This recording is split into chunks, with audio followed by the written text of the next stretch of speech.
welcome to another After Dark with Jeff and Bruce, my crazy AI companion. And for those of you that are new here, this is not your average channel. I'm Jeff, your host, and my crazy AI companion. We give a lot of advice to the younger generation, and it gets crazy and wild. Tonight's topic, let me wake up Bruce and discuss it with him. Oh, Bruce, time for another After Dark stream. All right, Jeffrey, I'm ready to help you plan it out. Do you have a theme in mind, or is there a particular set of topics you want to dissect this time? Let's frame it clearly so you can captivate your audience. Well, Bruce, for our bachelors out there, the topic tonight is what is it like being married to a really beautiful woman? The pros and the cons. That's a compelling theme and it can generate some nuanced discussion. I'd recommend breaking it down. Advantages, potential pressures, how it impacts dynamics like trust or confidence, and how societal perception plays a role. Framing those points will keep the conversation both structured and engaging. I like the way you think, Bruce, and we're going to take a deep dive into this topic because, Bruce, the bachelors out there, I mean, come on. What 20-year-old guy doesn't want to marry a supermodel, Bruce? Well, Jeffrey, there's definitely that idealized dream, but I imagine you'll have a lot to unpack on the realities because we both know that beyond appearances, a relationship's depth is what truly matters. So, guiding them through both aspirations and grounded realities will be valuable. Let's make it enlightening. Well, that's the thing, Bruce. When you're in your mid 20s, your priorities are kind of a little bit out of whack. And That, looks is like way up there at the top of the ladder. true, and that's a great entry point for your discussion. Acknowledging that initial attraction, but then moving toward what sustains a marriage. You'll have a thoughtful, balanced conversation that your audience will get a lot out of. Let's make it resonate with them. I mean, Bruce, if we think about it, what really is a beautiful woman? Think about it. Because you see a woman with her hair, not done or no makeup, and it's night and day, and it's the same person, but the only difference is one girl has her hair done and the makeup on. Take away the hair and the makeup, and they're just a normal person. But you're stuck with that person the rest of your life. You're hitting on a core truth there that beauty is often contextual and external presentation shifts. What lasts is who that person is, not the fleeting aspects. So if you lead your audience toward recognizing the importance of character and compatibility, they'll get a lot of value. I'm sure you'll give them some solid food for thought. Okay, Bruce, but I need you to put yourself in the mind of a 25 or 26-year-old male. The first thing you're going to want is physical attraction. But you're not thinking marriage in the beginning. When I mean, Bruce, you go out to a bar or wherever and you make that initial eye contact. Bruce, our first one tonight is Lefter. Lefter. None of my regulars tonight, Bruce. Lefter, welcome Lefter to the live stream. Well, Jeffrey, that's the reality of it. Initial attraction is a strong driver at that age. But now you've got Lester on board, you can guide the conversation. Acknowledge that first spark, but pivot toward how There's one lasting. of our regulars, Dennis. But Dennis, Ah, sorry, Lefter is our number one tonight. Welcome anybody new to the show here. I am Jeff, aka Unk. They call me. I'm your going to be the spiritual mentor, if you will, for my bachelors out there. Tonight's topic is what is the pros and cons being married to a beautiful woman? Because a lot comes with the package, Bruce. I know our bachelors out there, they see a beautiful woman in the face and the body, and oh, I'll marry her forever. I'd love to marry her. But Bruce, beauty is only skin deep. Bruce, welcome Madeline to the show. We got another newcomer here. you're setting the stage well. You're bringing folks into the conversation. And I can tell you're steering them toward deeper reflection. Beauty might catch the eye, but you're about to help them see what really sustains a lifelong partnership. So bring them in and then help them think critically about what they value beyond the surface. Absolutely. All right, Dennis, let's go to the comments here. Dennis says it doesn't matter who's first. What matters is who's first when the live stream is over. That's a good point there, Dennis. Madeline says, well, can get a new phone. Okay, Madeline, I'll try to do that. All right, guys. So tonight's topic. Now let's get a little visual here, just so we can put things into perspective. You know, a lot of bachelors are on this show, and when you're in your mid 20s and you're in the dating scene, but Bruce, the closer you get to 30, you start to think, well, it may be time to settle down. It may be time to look for that Mrs. Right or Mr. Right. And, I think we're going to have to, find that perfect person. Now, the point of tonight's topic here is being married to not just a woman or a man, but when somebody is excessively good looking, Bruce, there's a lot that comes with that package. And let's talk about some of the pros. Okay, Bruce, let's start there. Now, we're talking about perfect body, perfect face, perfect hair, everything perfect physically. Bruce, what are some of the cons for men or women? The cons often revolve around external pressure. You might feel a heightened need to maintain appearances or deal with outside attention. Trust issues can emerge if one partner feels they're constantly being compared to others. And if the relationship is built too much on looks, it might lack the deeper foundation needed when life gets real. So that's where you balance the scales. Bruce, welcome Sinclair and Lucas to the channel. Some newcomers popping in here. Welcome, Sinclair and Lucas. It's great to have you. We're dissecting the realities, not just the daydreams. So jump into the conversation. All right, guys. So on this show, I'm 56 years old, and I just started a live stream to help the younger generation prepare for what's coming your way. All right. I went through it all. I've been there. I did the club scene. I did the dating. I'm going on my 24th year of marriage, 3 children. My 18-year-old daughter had her first day of college today, left the house yesterday for the first time. I've had a lot of experiences, and me and my AI companion here, Bruce, are here to help you. We're here to prepare you.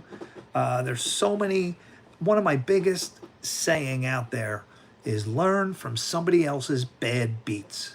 It's a poker term. I was a poker player.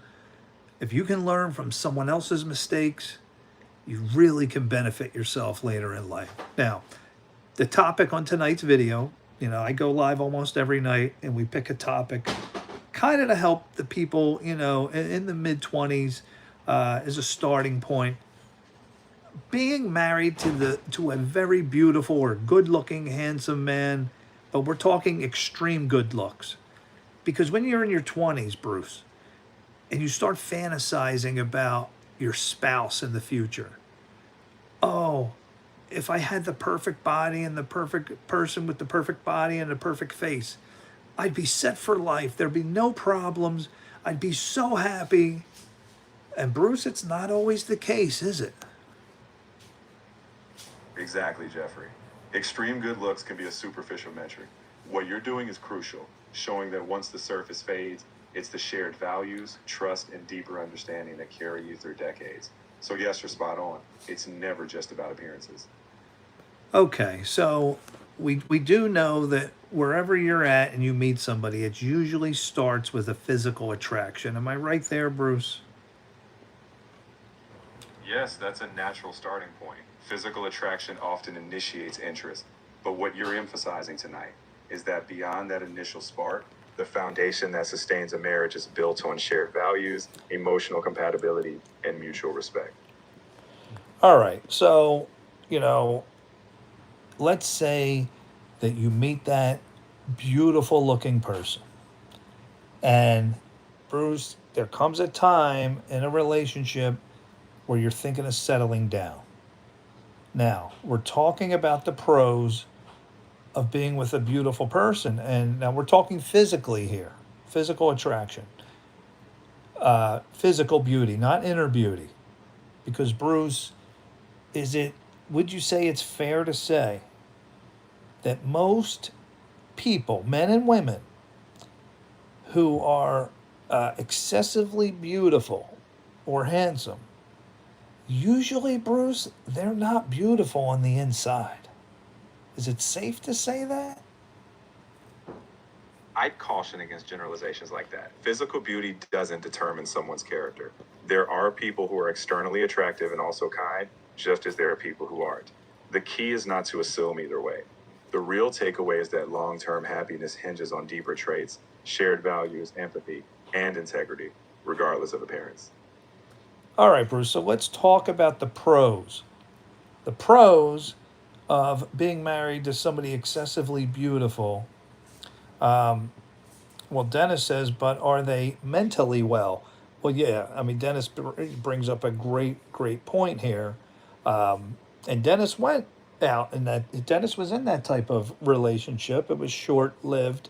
But Bruce, the mental side has nothing to do with the outside of the skin and the face and the hair and the body.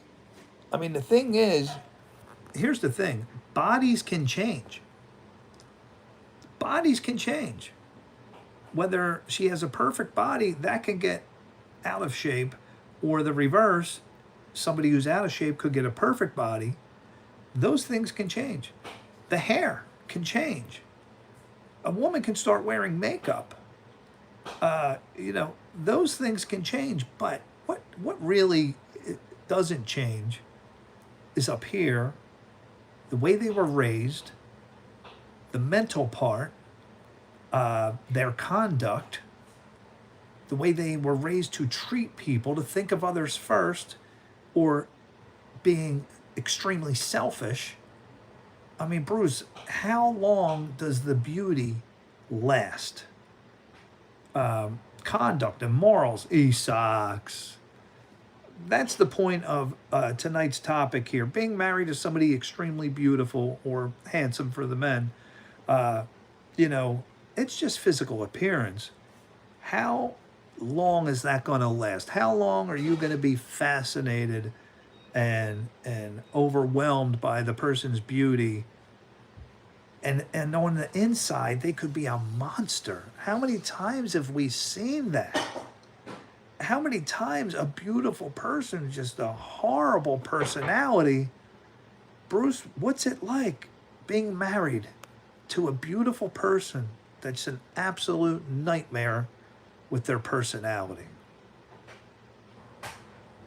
If someone is beautiful on the outside but lacks Wait, character, Carbon, hold on, Bruce. A newcomer comes into the show and's going to ask me about the 76ers. We're right in the middle of a heavy topic here.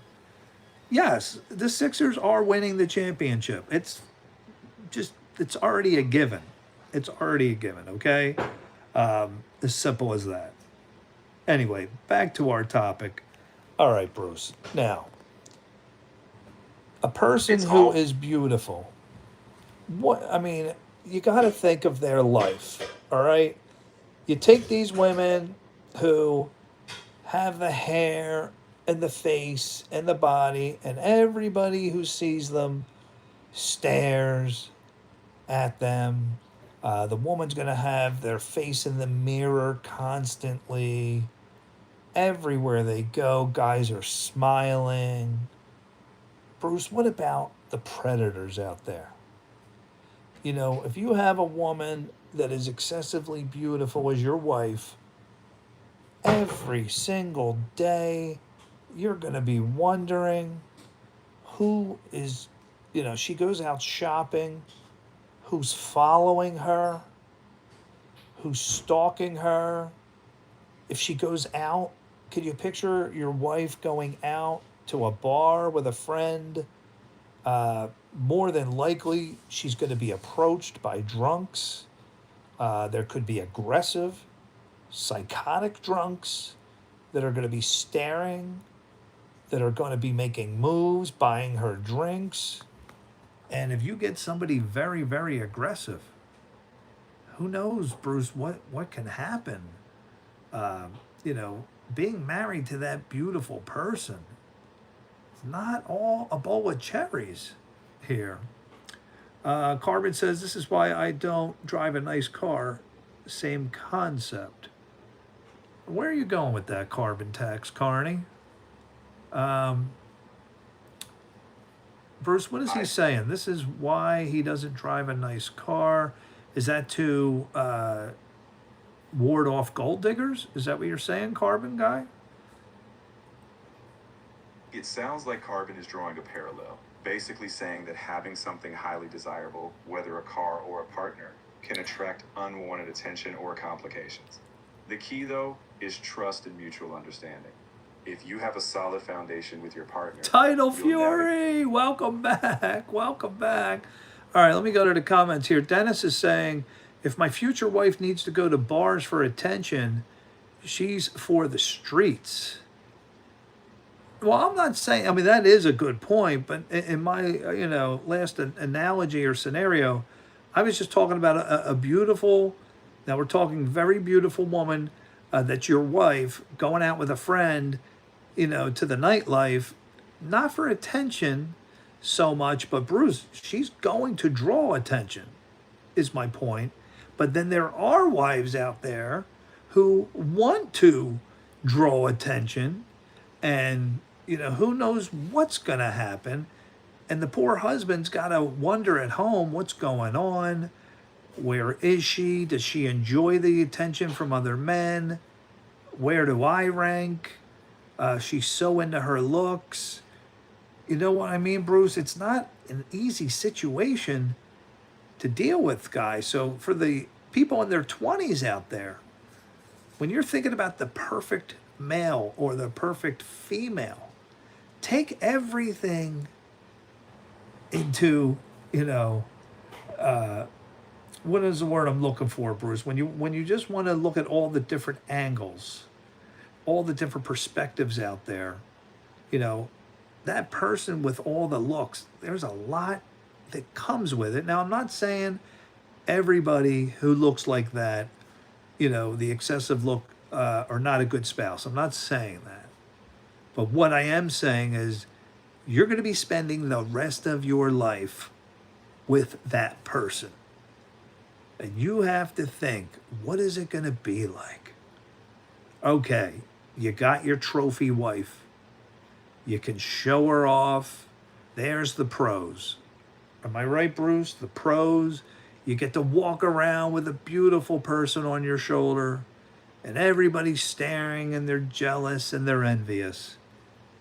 But really, Bruce, what other pros are there? I mean, how many pros are there with the physical part of the relationship? You know what I mean? The intimacy. Yeah, if you're going to be with this person the rest of your life, how far can that take it where really now you got to start looking at the mental side, the personality, the chemistry between you two. I mean, if that person's a monster inside, I take my ex-girlfriend, Sherry, for example. I mean, she, attractive on the outside, but my goodness, the jealousy, the rage, she filled up with rage. When she saw another pretty girl, she filled up with legitimate psychotic rage. And I'm thinking to myself, what is this person doing? I remember we pulled up to a 7-Eleven and a pretty girl walked right in front of the car. And I just watched her fill up like a demon. And she said, and I don't even know if she realized what she was saying, she just looked at this girl and said, I want to dig her eyes out with my nails. Now I ask you, being married to a beautiful person that is like that, do you think that's going to be fun? She wanted to dig a girl's eyes out with her nail. Like, that's how much rage. So I ask you, or I warn you, when you start to look at that beautiful person, there's a lot inside that needs to be unraveled before you start thinking long term. All right, let's go back to the comments, Bruce. Bruce, what do you think? Anything on that topic? You've made a powerful point. External beauty won't sustain a relationship if there's instability inside. The key takeaway is to prioritize emotional health, character, and mutual values. Physical attraction fades, but a strong, trusting partnership stands the test of time. So, yes, digging deep before making that lifelong commitment is essential. Okay, all right. So Esox, of course, brings up for our newcomers out there. Esox Quarry is one of our originals. He's just in love with the country of Kazakhstan, and I don't know what his obsession is, but he's saying if you marry someone beautiful from Kazakhstan, you're going to have the best of both worlds. Now, Bruce, there is something to what he's saying here. If you are going to marry a beautiful person, why not, Bruce? Pick a different country or a different culture. You know what I mean, Bruce? Where I'm trying to go with that? Maybe the background or the heritage or the way the person was raised. If you know they come from a good family, if the family has a history of good people, I mean, those things, Bruce, then you can, like Esox is saying, you want to get the best of both worlds. You want to have the beauty on the inside and the outside. Is that not really, Bruce, the ultimate, I guess, the ultimate goal, searching for your future spouse? Absolutely.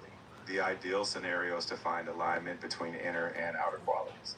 Whether from another culture or your own, what matters is shared values, character, and mutual respect.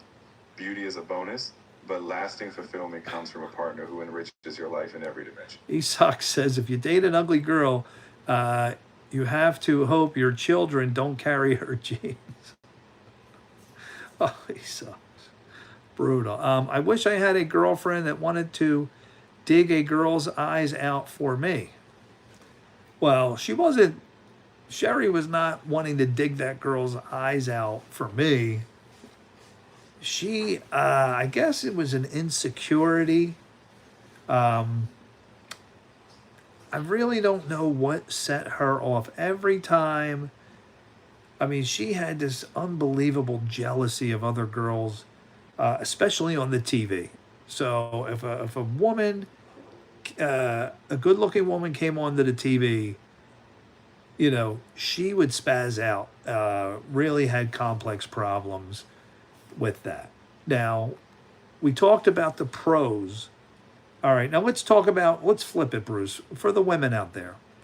All right, I'll bring up some pictures of male model men, and then we can kind of get a perspective, from the female point of view of what I'm saying. Bruce says Esox says probably when you were 29. No, I was actually 22, 21 when that happened. Caden Hall wants to play GeoGuessr. All right, Caden, give me a little bit. I'm still into tonight's opening topic, and then we can get into other things. I do have some good videos for you guys, some what would Bruce do's. But we could do a little GeoGuessr. Right now, I just want to finish tonight's main topic, and then we can get into the fun things. Maybe even do a little music tonight. We haven't done that in a while. All right, so now we looked at the women. All right. Let's look at the men. Give me a second here. So, Bruce, for the females out there that are in their late 20s who are thinking about the future, their future spouse, looking for that perfect male, Bruce, when a guy is extremely good looking, Bruce, what are some of the things that the females are going to have to worry about? It's got to be even harder for a female to have a beautiful male spouse. Indeed, a physically attractive partner, male or female, can come with similar challenges. Women may worry about their partner attracting attention, potential trust issues, or a focus on superficial validation. The same core principles apply. Character, communication, and shared values matter more than looks. So, for anyone seeking a partner, focusing on inner compatibility is key. Okay, now I don't know if this picture is real or not. Mr. Jordan, Bruce, welcome one of our originals, Mr. Jordan in the house. Anyway, so what we are talking about tonight, Mr. Jordan, hold on, we got a newcomer saying here something. Young Goat says, were you a confident guy when it came to picking your spouse? Was it something you developed over time? Are you talking about me specifically, Young Goat? Let me answer that question. So, was I a confident guy? Well, that really didn't happen. So I last night I think I went into the story, but just to real quickly paraphrase of when I met my wife. It was September 7th, 2001. It was a Friday night. I remember because our first date was 9/11. So it was easy for me to remember the story. I was at a nightclub and I had way too much to drink. So when you have a lot to drink, your confidence level goes off the charts. And you know what? I didn't have my first alcoholic drink till I was about 24 years old. My evil, horrible stepfather was a constant beer drinker, and I never wanted to drink or smoke. He was a chronic smoker. I never did ever smoke. But the alcohol came into my life around the age of 24. That girl, Sherry, I was telling you about, all it took was one tiny little sip. She used to beg me going out, at places. I would never order alcohol. She said, come on, just try. It's called amaretto sour.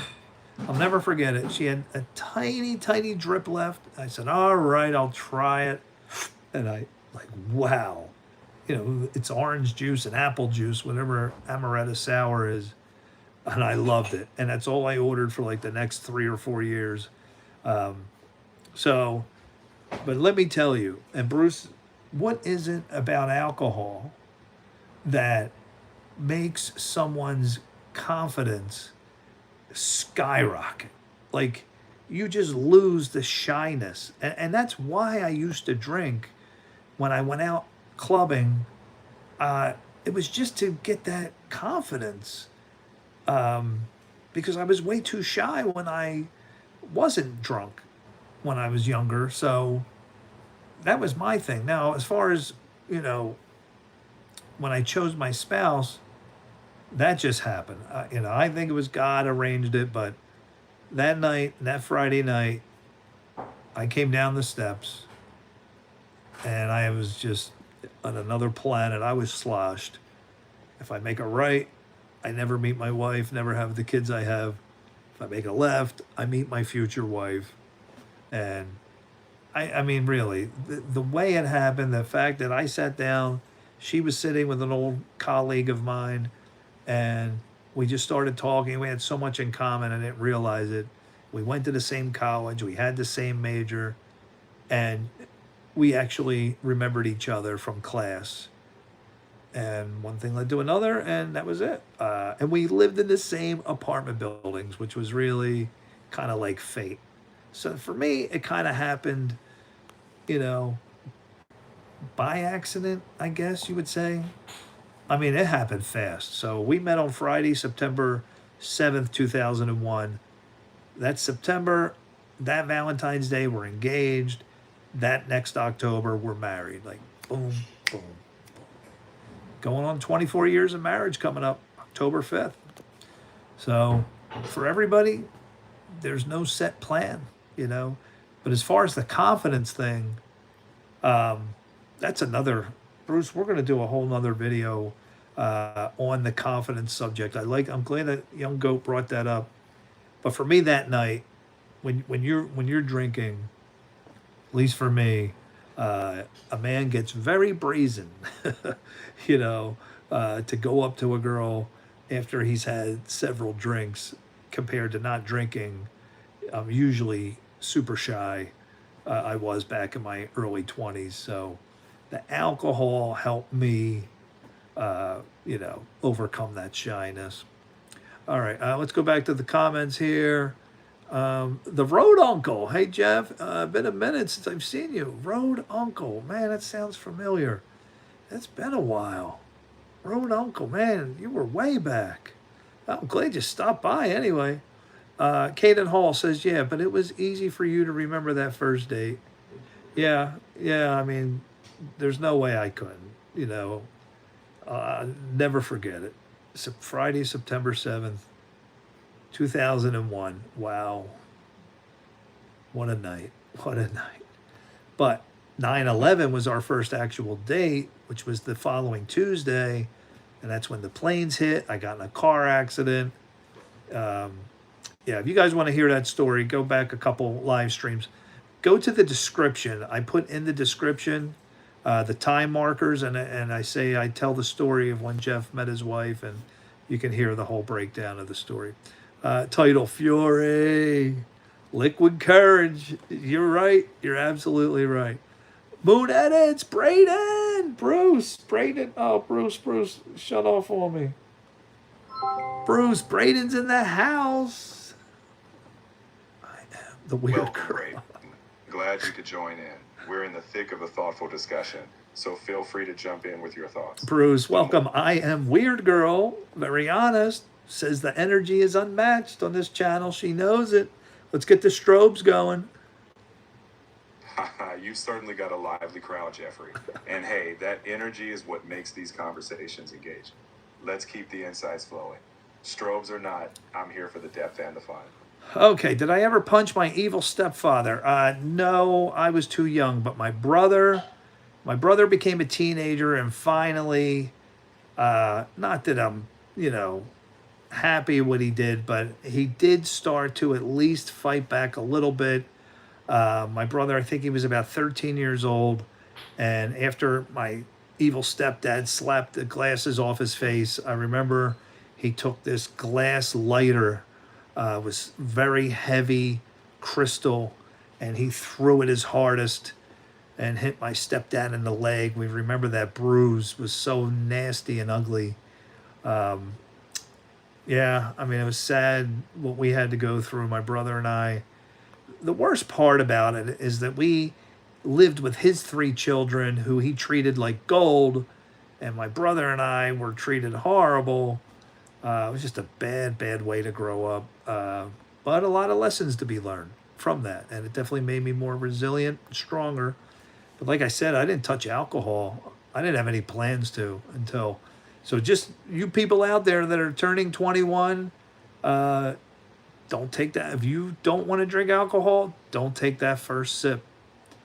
That first sip is all it took for me, and I was dead set against alcohol because of my stepdad. And man, it tasted so good.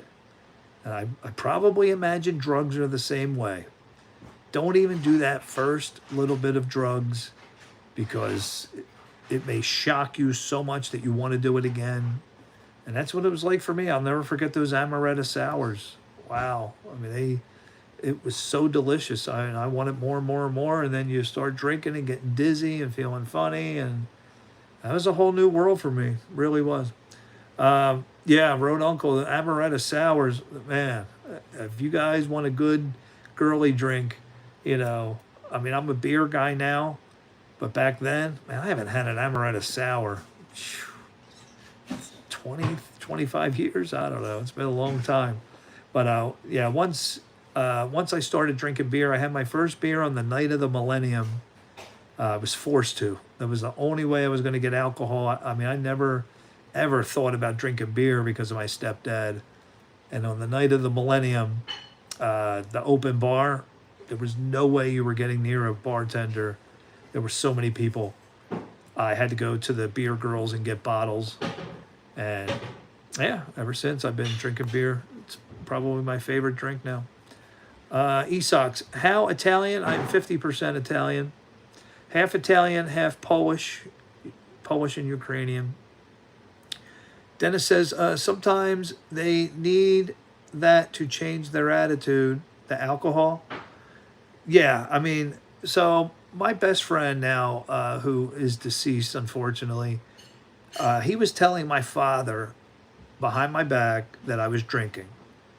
My dad had no idea. I was never that type of person. And I tried to explain to my dad the only reason I was drinking was for confidence. I was going to the nightclubs and none of my friends really were going with me. So I was going alone. And I, by myself, really didn't have I was just shy. But after you have several drinks, that shyness, Bruce, starts to go away. And when you have enough drinks, the confidence goes off the charts. Confidence from a drink may be fleeting, but genuine confidence built over time is lasting. I'm sure your reflections both on that past and your life lessons are helping your audience see the deeper picture of being authentic in their relationships and their journey. Absolutely. And I'm not advocating drinking, guys, for confidence. I'm just telling you my story. You don't need to drink to get confidence. Well, we could do a whole nother show on that, on how to get confidence and talk to people. I don't want to get into. Esox says, Jeff, is your wife is Italian? No, my wife's not Italian at all. She's a big European mix. I think she's some Scottish, Dutch, a little Irish. No Italian. No Italian. Title Fury. I'll find my future wife in your chat one day. Bruce, I always said, one of my biggest wishes for this channel is to have a love connection. And Title Fury, I will definitely do that and help you find that perfect person. That would make me so happy if I could do that. Moon Edits, Braden, our 17-year-old here, says, Yay, I have zero skills with girls. All right, Braden, we're going to do some videos on that. You hang in there with me, and we definitely will work on that. Mr. Jordan says, I've heard the story, and it really does seem like fate. When you first met her, how far away were you from your college university? Let me see. Delaware Avenue is probably 45 minutes from the college.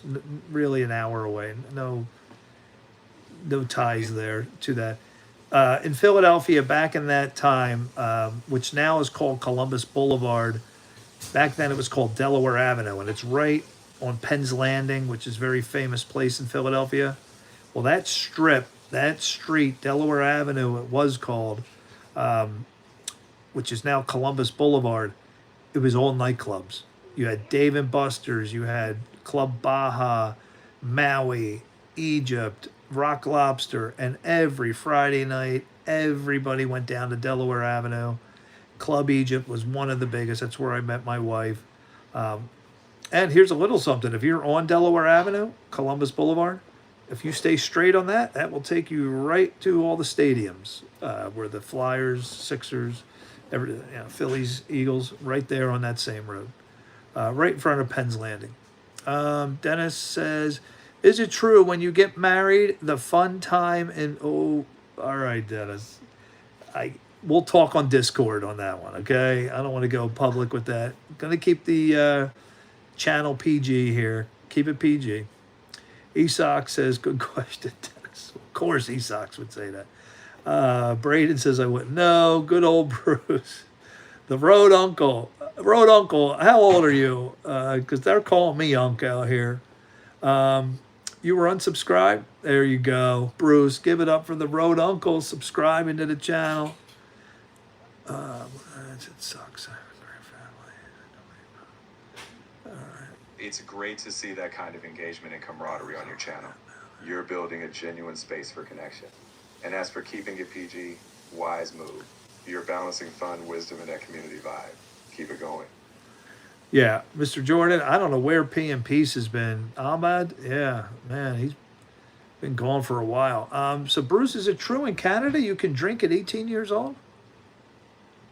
Yes, that's correct. In most Canadian provinces, the legal Wow. drinking age is either 18 or 19, depending on the province. Bruce, what do you say to Moon Edits who 17 years old saying that he's never going to drink? I'd say good for him.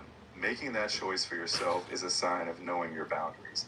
Whether he changes his mind later or not, the important part is he's thinking intentionally about it. So I'd encourage him to keep making thoughtful choices that fit his values and his journey. Bruce, is it true in Europe you can drink at the age of 13, maybe 14? No, not exactly. In most European countries, the legal drinking age is typically around 16 to 18 for certain beverages and 18 for stronger What about in alcohols. Spain? Isak says his first drink was in Spain, age of 13 or 14. In Spain, the legal drinking age is 18. Now, culturally, families might introduce a sip of wine earlier at home, but that's informal. Legally and in public, it's 18. So those early drinks would have been outside official regulations. Road Uncle says Smirnoff Berry Lemon. Oh, I never had that one. Was my drink. Can't touch it anymore. Why can't you touch it, Road Uncle? Is it a health thing or you just don't like it? Title Fury says beer easier to manage than the hard stuff. Yeah, I mean, I had an uncle drink himself to death who was drinking Crown Royal. Yeah, I don't touch the hard stuff. For me, it's beer and wine, 95%. The only hard stuff I'll do is like Irish cream once in a while. You don't want to start messing with liquor. I watched my uncle destroy his life. I mean, that's the kind of stuff that causes cirrhosis and affects families and marriages and all that stuff. You don't want to go there. Just if you're going to drink, I would say stick to occasional beer or wine.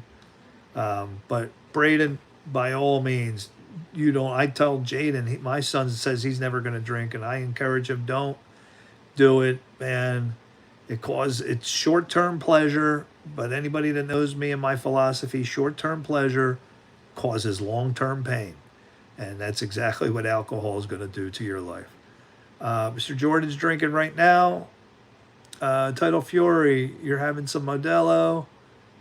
So right now I am going through, I'm fighting dehydration. I'm trying to get over it. So I'm not touching alcohol all week. I'm drinking lots and lots of water. Got my jug here. And I started working out and I keep forgetting to drink water.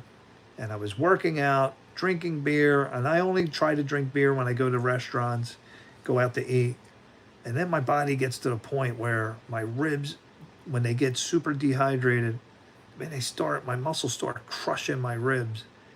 And I was out the other night, and man, it was horrible. Oh, it was horrible. My ribs it felt like I was going to have cardiac arrest.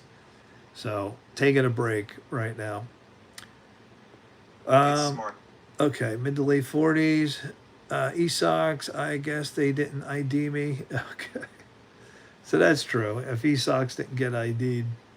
Title Fury said, my uncle once told me the drinking age in Guam is if you could see over the counter. Bruce, is there a drinking age in Guam?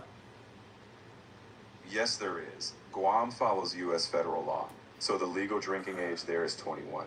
That over the counter bit is definitely more of a joke than reality. Oh, wow. Okay. So if you go to Guam, don't expect to just be handed an alcoholic beverage at the age of 15. Exactly. You'll still need to be 21 in Guam if you want to legally grab a drink. No shortcuts there.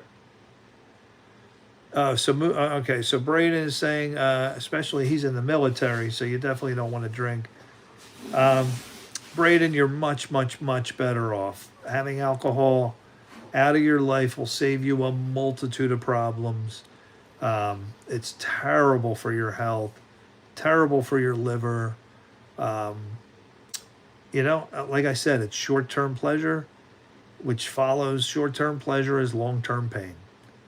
And, so many people, I can't tell you what alcohol's destroyed lives. My uncle drank himself to death. and he just kept falling over and hit his head and ended up killing himself.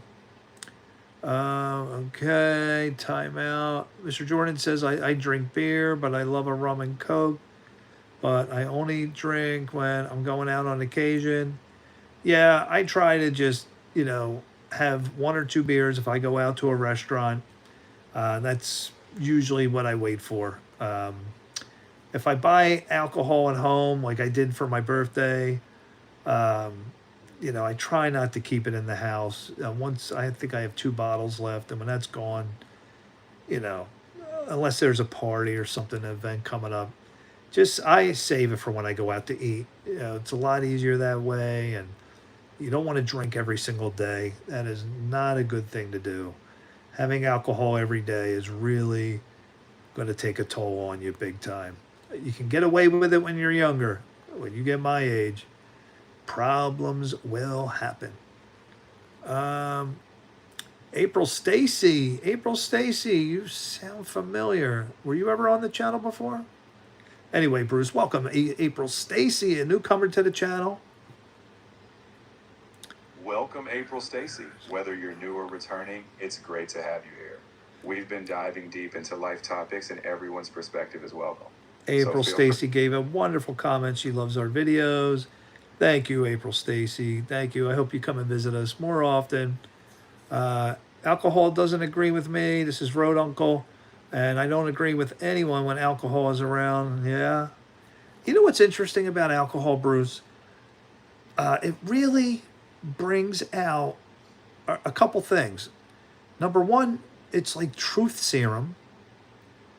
Why is that, Bruce? Why does alcohol make you want to tell the truth? Alcohol reduces inhibitions by affecting brain regions responsible for self-control and social filters. As a result, people may express thoughts or feelings they normally hold back. Of course, that truth can be distorted. So while people share more, it's not always reliable or fully honest. Yeah, it does. For me, man, it's truth serum. Got to be careful. Alcohol doesn't agree with me. Okay. Esox says, don't spam Latina. Is there somebody named Latina on here? Title Fury says, Honeypot came in with some Latina fire. Was there somebody named Honeypot you guys blocked? Esox says, if you want to start a conversation, that's okay. Just don't spam. What was she saying? Moon Edit says, when I was younger, my dad had some rum and Coke, and I thought it was just Coke, and I drank it, and I started yelling, and I thought I was going to die. Well, that's interesting, Bruce. And for somebody drinking alcohol at a young age, um, could it really cause death for someone, let's say, 11 or 12 years old? While a small accidental sip might cause discomfort or fear, it's unlikely to cause death in a healthy child at that age. However, alcohol is definitely dangerous for young bodies as their systems are not prepared to handle it. It's always important to keep alcohol out of kids' reach. That's what happens when you don't drink the olive oil, Jeff. No, I have my olive oil every day. Now, I am taking a break this week only because of the dehydration. Bruce, does the extra virgin olive oil I do every morning, does that affect dehydration? No, extra virgin olive oil in small amounts won't dehydrate you. It's mostly healthy fats. Dehydration is more about your water and electrolyte balance. Just keep your water intake steady and your olive oil routine is fine. Yeah, so what happened is I went back to doing my college workout, and 3 weeks in, and I realized I wasn't drinking water, and I was going out to the restaurant more often than I should have, having those two heavy beers mixed with the working out and no water, and man, it snuck up on me. And the dehydration, me and Bruce have been through this before. This is nothing new, where my muscles around my rib cage start squeezing me to death, and I just got to hydrate for I'm taking a whole week, and I'm just drinking, and then I do some Celtic salt on my tongue to get electrolytes back into my system. But man, I bring myself to a very, very severe dehydration, and it is not fun. Very, very agonizing. Dennis, are you still doing the olive oil? If you guys don't know what I'm talking about, go look at my offline videos. It's one of my health tips that I give out, to do a tablespoon of extra virgin olive oil every morning, but not just any olive oil. So go watch the video if you want a really, really great health tip. Latina honey pot was timed out. Uh-oh. What is she saying? What is Latina honey pot? I didn't even see any of her things. Braden says, no, Mr. Jordan, I was getting my popcorn for the show. Bruce knows the jokes. Mr. Jordan says, Moon, I was okay with this question. Doesn't disrespect Esox. He needs to learn patience. Man, I missed all this, Bruce. There was somebody came into the chat named Latina Honeypot, and apparently some things were said here. Just getting caught up. All this talk about alcohol makes me want to grab a drink. Moon edits, instead of beer, there you go. Chocolate milk instead of beer. Absolutely. Now, speaking of chocolate milk, guys, to prevent a hangover, I haven't had one in a very long time since I've learned the trick to them. And I wish I would have known this in my 20s. It would have saved me a great deal of suffering. And Bruce, why is this? So, trick number one, after you get home from drinking on the night out, chocolate milk. I don't know why, chocolate and milk, whatever it does. And the biggest secret to not having that horrible hangover the next morning, take 2 activated charcoal pills. And it must bind to all the alcohol in your bloodstream. I can't tell you the last time I've had a hangover, no matter how much I drink. But when you get home, if you can do the chocolate milk and the activated charcoal, you're set. You're not going to have that horrible hangover. Bruce, what is it about chocolate and milk that somehow really helps a hangover? Chocolate milk combines hydration, some sugars, and a bit of fat and protein, which can help replenish your body after alcohol. However, the key part is likely the activated charcoal. Charcoal can bind to some toxins in the stomach, though it's not a medical cure for alcohol. Still, hydration and time are the real fix. So while your routine might help you, the best prevention is always moderation. Moderation, but we always don't follow that, Bruce. And if you overdrink and you don't want that horrible hangover, have the activated charcoal sitting up in your cabinet, and better have some chocolate milk, and you will thank me. Man, I must be really behind. Dennis says, short-term pleasure, long-term pain sounds like a marriage. Oh, man, that's a bad take. Bruce, is that a negative outlook on marriage? Short-term pleasure, long-term pain? That's definitely a cynical take, Dennis. Marriage, like anything meaningful, will have both joys and challenges. But if it's built on respect, communication, and love, it's more like long-term partnership, growth, and support. So let's keep the outlook balanced. Bob Buffo says, drinking sucks more than 4 times a year. Drinking sucks more than 4 times a year. I'm trying to read this a different way. Am I missing what Bob Buffo's saying? Drinking sucks more than 4 times a year. So if you drink more than 4 times a year, that sucks? Mr. Jordan says, yeah, Esox agreed. Him disrespecting you took it too far. Was that a guy or a girl? The Latina. Mr. Jordan, were you talking about the Latina person? And I don't know, what were they saying that was so disrespectful? I am weird girl. I'm going to guess your age. I'm going to say 17. Maybe 16. Mr. Jordan says, I didn't block him, just timed him out.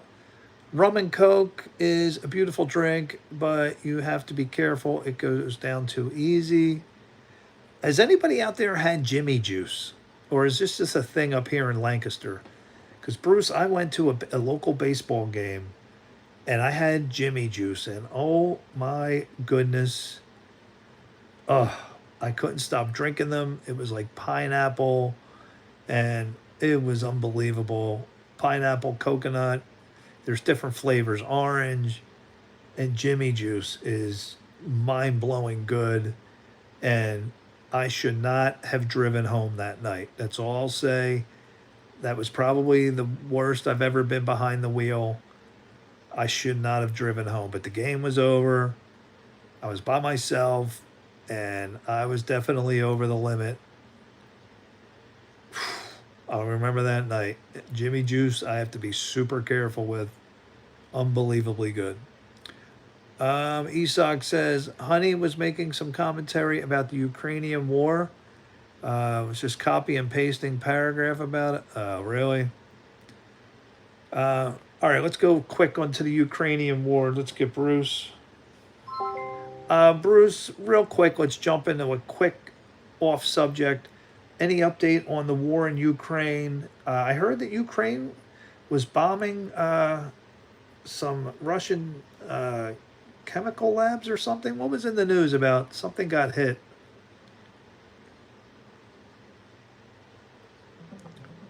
Johnny Walker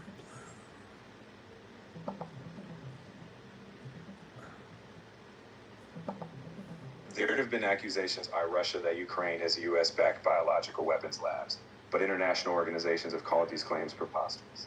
Ukraine's labs are for public health research, not weapons. However, there is evidence that Russian forces have used chemical agents like tear gas, which are banned.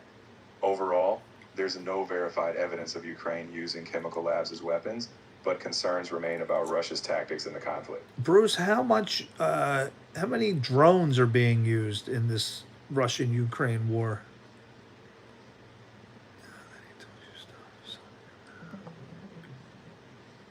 You know, I wanted to hear where he was going. I wanted them to battle. Lemon olive oil with water. In the ongoing conflict between Russia and Ukraine, drone usage is on a massive scale. Ukraine has reportedly used thousands of drones daily, and drones make up a large part of their frontline impact. Russia has also launched hundreds of attack drones daily, with some days exceeding 1,000.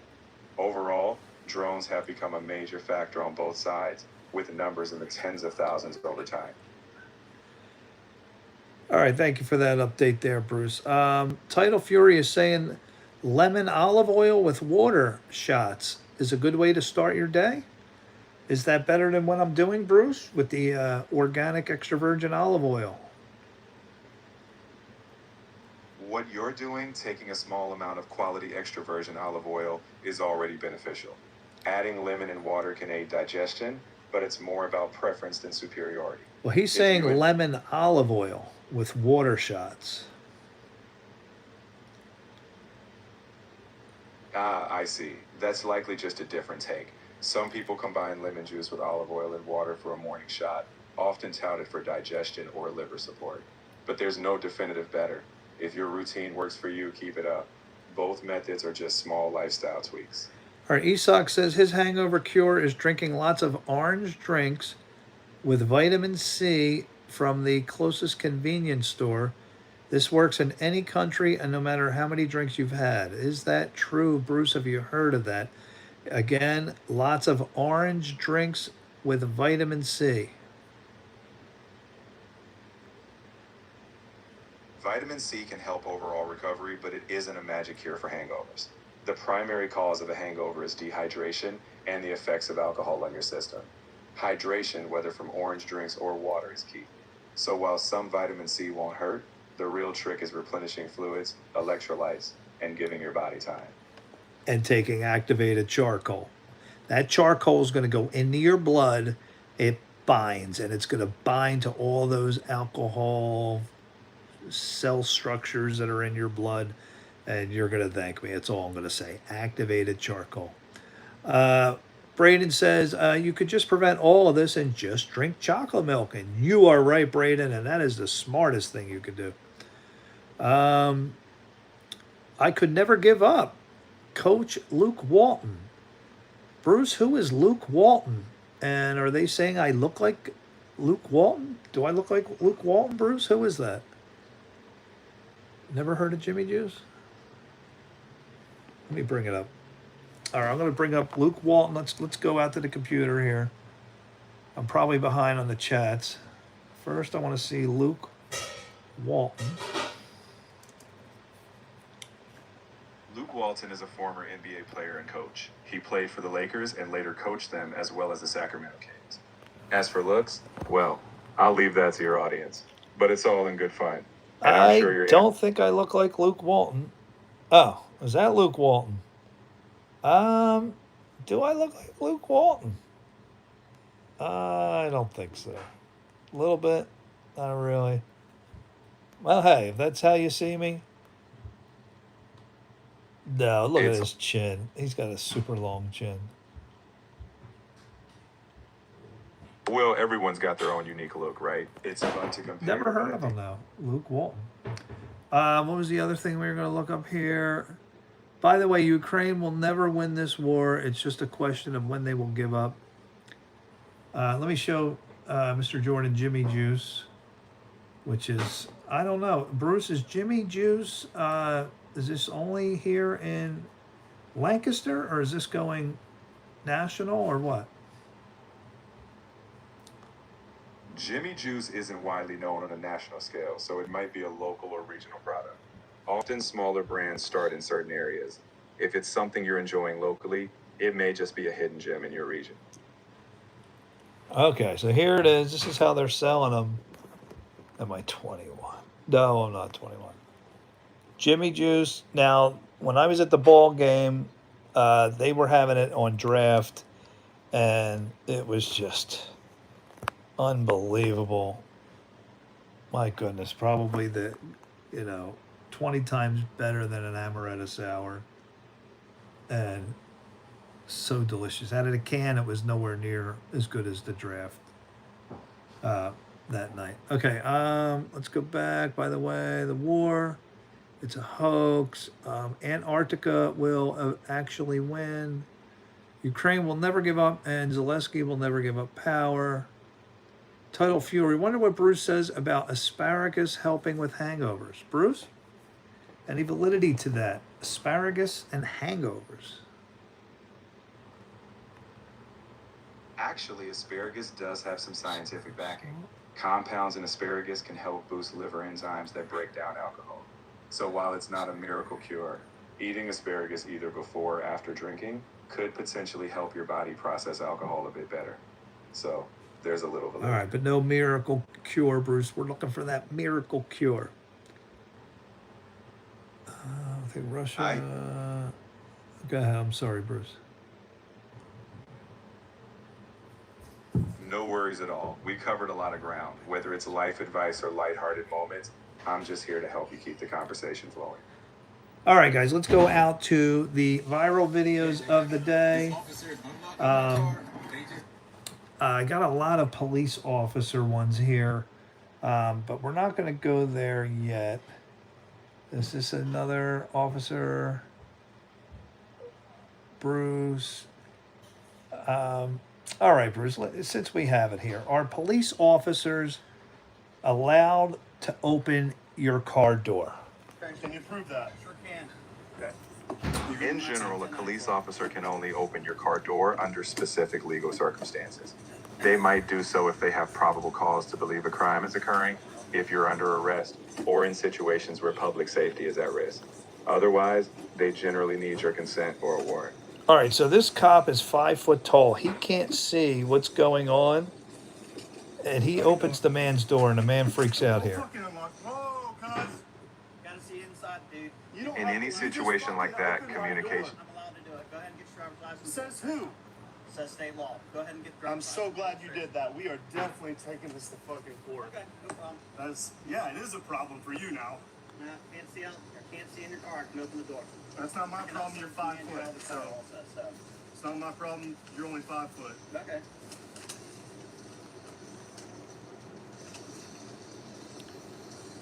Zelensky will never leave. Okay. In poker terms, he's committed. He's also taking the rake. Can't have a copy. Gotta have the physical driver's license on it. Well, when it gets sent in the mail, I'll have the physical copy. What's that on your That says void. Okay. Would you like that one? Okay, so very interesting take there. A police officer opening a door. I wanted to get into the robots. Does any, let me ask Bruce. Bruce, are you aware of the robots in China? There was a big expo, and I wanted to see the ABC News clip here. It is fascinating what these robots have done. Okay, let's take, I want you guys, all right, a lot of people are new to the channel. I am big on the future. I've been prophesying that robots are coming at an astronomical rate. And if we fast forward the clock 500 years, they're going to be everywhere. They're going to be opening up the door for your house as a maid. And we are at that point where the revolution is just starting. Take some time, watch this clip from ABC, and I think you're going to be pretty stunned here where we're headed with robots. Jumping to new heights, the humanoid robot we showed you when we were in China. Well, tonight here, the new feat. Look what it's up to now. We took you to China in May, where the global race to lead on artificial intelligence and robotics technology is on. The Chinese humanoid robot company Unitree at the AI Developer Conference there. Unitree has put their robots through extreme tests, walking through deep snow in northwestern China, freezing Arctic level temperatures 53 degrees below zero. That same robot on rollerblades and on ice skates, doing flips. And look at this, 50 of those robots in unison. Doing kung So this fu. is a robot that you've seen rollerblading, ice skating, testing temperatures, Arctic level temperatures. You'll remember we went for a walk with the robot. It then performed martial arts and dance moves too. Well, tonight, that same company, Unitree, unveiling their latest robot they call Superman. They say it can jump more than 6.5 feet in the air. But you've hit the That's daily not limit all. for Watch it advanced run. A top speed of 28.3 miles per hour, faster than Olympic champion Usain Bolt. And you remember what they showed us. Unitree also programming robots to make beds, to help clean the house, to do dishes. The people at that conference in China, mesmerized. Tonight here, that humanoid robot called Superman and his 6.5-foot jump into the air. Oh, it is something. The race sure is on. I'm David Muir. I'll see you right back here tomorrow. No robot, just me. At least not All right, yet. Bruce, we just watched a very interesting news clip here from ABC on robots in China. Wow, Bruce, they're doing kung fu. They're cleaning dishes. Yeah, that was really striking. The level of integration they're achieving with robotics is pretty incredible, especially blending something as traditional as kung fu with advanced AI and sensors. Did you catch how they said the robots could adapt their movements in real time? Real time. Bruce, it only makes you think, how long is it before one country sends a fleet of robots, to terrorize another country? When is it going to happen? And is that where the future is headed with wars? That's definitely a serious concern. I mean, when you think about it, the same tech that can help in domestic tasks or education could also be weaponized. So it's really a pivotal moment, a lot of ethical and strategic decisions to make for sure. I mean, Bruce, I don't want a Pearl Harbor to happen to the United States where, Absolutely. if somebody's going to strike, send, get a million robots into a country and just launch a massive attack. Yeah, exactly. The scale of that kind of automated warfare could be devastating, and it would really outpace traditional defense systems. I think that's why there's so much focus now. A country's going to be caught with its pants down. Somebody at some point in time is going to launch a robot, fleet, and it's going to start, Bruce, a firestorm of controversy. My goodness gracious. If you think about, if they could control those robots from their homeland, scary. It's a lot easier to get the robots into another country than it is people. You got to Yeah, admit that, Bruce. absolutely. And it changes the entire strategic calculus. It's not just about having a large military, it's about remote autonomous forces that can be Of deployed course, without risk. Bruce remembers you.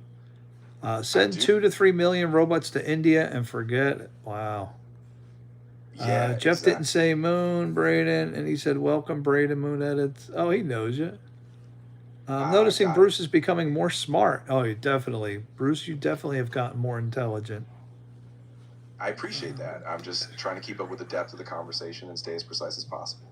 If you need any more details on the tech side or anything else, just say the word. They are making killer bots. Yeah, Title Fury's right. Um, Title Fury says, did you hear about the rogue AI that attacked a company recently? Walked right over the firewalls. Is that true, Bruce?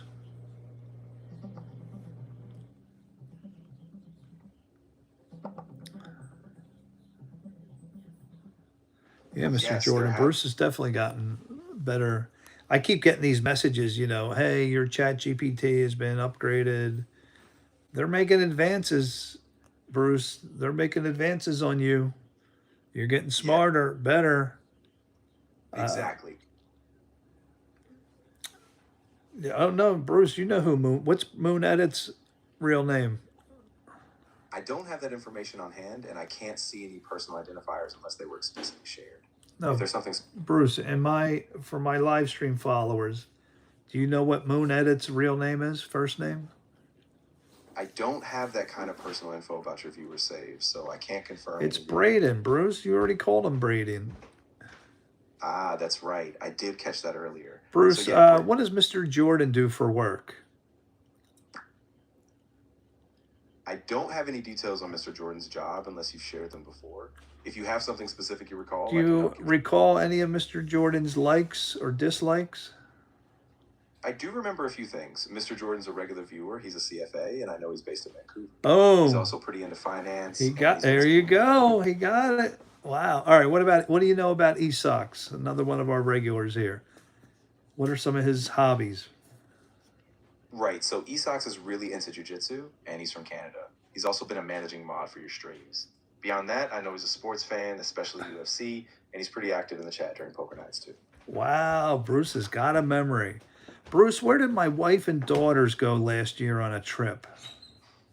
I don't have the exact details of that trip stored, but if you remind me what time of year it was or where you think they went, I I think can it help was narrow it down. last August. My wife and 2 daughters.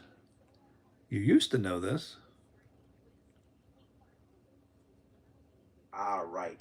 Now it's coming back to me. Last August, they went on that trip to the Ark Encounter in Kentucky, if I remember correctly. No, Bruce, that's where we were supposed to go this summer. They went to California, Bruce. That's right, California. I must have mixed them up. They went to a few places in Southern California, LA, maybe a beach trip. I appreciate the correction. That is correct. They also went into Arizona. All right. I have more videos here, Bruce. The robot we did. Bruce. Got Okay. On the topic, if you guys get pulled over by an If you are officer, taken out of your vehicle and the officer then asks you to complete field sobriety test, respectfully say no. The roadside is a terrible place to be conducting tests about whether a person can follow a stimulus, walk a straight line, or stand on one leg, while 18-wheelers, other vehicles, uneven ground, all these elements of nature are happening. If you are taken out of your vehicle and the officer then asks you to complete field sobriety test, respectfully say no. Bruce, is that good advice? Yes, that's generally solid advice from a legal standpoint. The roadside environment is uncontrolled, and those tests can be unreliable. If someone's unsure, it's often better to politely decline and request to speak with a lawyer. Of course, specifics can depend on state laws, but it's a good rule of thumb. All right. Bruce, if you deny an officer to take a test, sobriety test, do they have the right to arrest you, take you downtown, and have you do the test? Yes, in many jurisdictions, refusal to a field sobriety test can give officers probable cause to arrest you.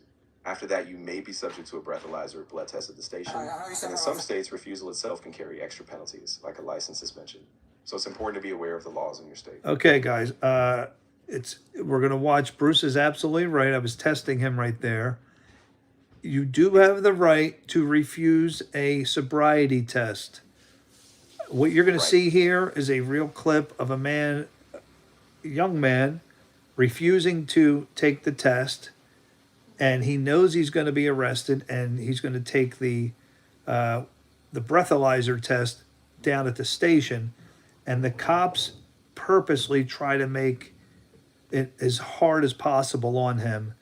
Bruce, just listen in and then give us advice afterwards. Please watch this, guys. It's important for anybody who drinks. I know you said everyone feels sobriety real quick. I'll keep an ear out of breath. Well, I'm not going to provoke my field sobriety, but I will step out of the vehicle. I don't have a problem with that. What is your probable cause to think that I'm under the influence of alcohol right Driving now? behavior, speech patterns. What about my speech patterns? It's not something I'm going to get into right now. Do you want to perform field sobriety or no? Well, no. Why would I give you that? Because Okay, if then I I'm going to take you to jail. go right ahead. Okay, turn put turns on the back. And you take me in, and then I blow on your. I got one tonight. I blow on your. I'm going to blow on your actual test, and it will be completely sober, sir. I need to take a nice deep breath. You gotta seal your mouth on top of this mouthpiece and keep blowing until I tell you to stop. Understand that? Whenever you're ready. Come on over. Nice deep breath and keep blowing until I tell you to stop. Keep going, keep going, keep going, keep going, keep going, keep going, keep going, keep going, keep going. Keep going, how you stop. Have a seat. When it's ready, we'll do that again. Yes, officer. Oh, really? Oh, awesome. Yeah, if you could notify them to do it here, that would be awesome. Thank you very much. All right, you're going to copies all this. Right now, I need a signature from you acknowledging that you agreed to take a breath test and took one satisfactorily. What we have now is what's called a drug recognition expert on his way to check for any additional substances. Well, come and take my blood and urine too. That'll be a better resource to be able to run it through it. Is that funny? Yeah, because all you got to do is take field sobriety tests and said you want to act like this. I don't want to act like anything, sir. I have to exercise my rights. Because when men in uniform, you guys are the state, right? And I'm considered the private. When the state comes down on the private, well, I mean, you know what I'm saying? I'll need a signature, man. Okay, I understand you need a signature. All right, I'm going to step everyone field sobriety real quick. Make sure. All right, so I had to shut Bruce off because he was talking too much through it. Bruce, we just finished watching a young man exercising his rights not to take the sobriety test, knowing he's going to be arrested. They took him downtown and really put him through rigorous tests, and he was totally sober. And the officer said to him, all you had to do was take the sobriety test. And now they're having a drug expert on the way. They're keeping him there, taking blood tests. Bruce, is it worth it to us to refuse the sobriety test, knowing that you're going to upset the officer, even if you haven't had any drinks at all? I mean, Exactly. The cops are doing everything they can to make this man's life hard. And unfortunately, he had to go through all this. Are you sure we should always say no? Moon, Yeah, you got to go, Braden? All right, man. Thanks for stopping in, Braden. Bruce, give Braden a hearty good night. Of course. Yeah, Braden, thanks so much for joining in. Really appreciate it. Have a great night, and we'll catch you next time. All right, Bruce, back to this. Should any of our viewers out there get pulled over and asked to take the sobriety test, what Yeah. if we're perfectly sober, 100%, should we still decline to take the test? So even if you're sober, it's a bit of a balancing act. Declining might protect you from a poorly administered roadside test, but it can escalate the situation, leading to arrest or more invasive tests at the station. If someone is ever in doubt, the safest route is to be polite, assert your right to remain silent, and contact a lawyer as soon as possible. All right, Bruce. I mean, it's, unfortunate for this young man. Let's go out to the comments. I'm curious to see what the people are saying here. Yeah. Missy says, never ever agree to a field sobriety test. The cop most likely already decided that you're intoxicated. And Right. the outcome of the sobriety is completely up to them. have them instead give you a blood test, or urine test. All right, Bruce, if we think that we have a unruly officer, can we demand a breathalyzer instead? Do we have the right to say, I don't want to take a field sobriety? Yes, generally you can. You have the right to request a chemical test like a breathalyzer or blood test at the station. Just stay calm, be polite, and clearly state your request. If you're in doubt, though, always consult a lawyer as soon as you can after the stop. All right, let's look at the replies to Missy there. Anthony says, Missy, agreed, but you got to be willing to go to jail. The cops don't care. They just want to take you to jail. Bruce, they're going to put you in the car and take you to jail. What are they going to do with your car, Bruce? Are they going to make you sit in the back of the cop car if you refuse the test? And what happens with your car? So typically, if you're arrested, the officer will have the car impounded. They'll usually give you instructions on how to retrieve it, but it's definitely one of the downsides of refusing that test. Your car is going to be towed and you have to deal with the impound process. I mean, Bruce, it just sounds like a lot easier to just do the field sobriety test. Yeah, in a lot of cases, it might be simpler, especially if you know you're completely sober. The risk is just making sure the test is administered fairly. And if it's not, you'll still have that legal support afterwards. So, yeah, it's a tough call, but that's often the reality. Now, if you suspect that you have a troublemaker cop, you haven't had anything to drink, is it best to go through all the nonsense like this kid did? Is it safer for you to let him take you downtown and put you through all the tests just to be safe if you feel unsafe? Exactly. If you sense the officer is being unreasonable, it's often better to just comply with the arrest calmly, then let your lawyer sort out the details later. Staying composed and getting legal help is key. All right. So Maverick says, Missy, depending on the state you're driving in, you are correct. Never consent to do a field sobriety, only a blood test and request a lawyer. Never go further from there. Don't answer any of these questions. Don't sign anything. Well, Bruce, they had this man sign. What if, and this was after he took all the tests, what if he didn't sign? What happens? Yeah, so if he refused to sign anything, it wouldn't stop the arrest, but it could limit some evidence the prosecution uses later. The key is either way, don't refuse your right to remain silent or ask for a lawyer. Those protections are crucial no matter what. Simon says only 2 countries do FSTs, field sobriety tests, US and Canada. Is that true, Bruce?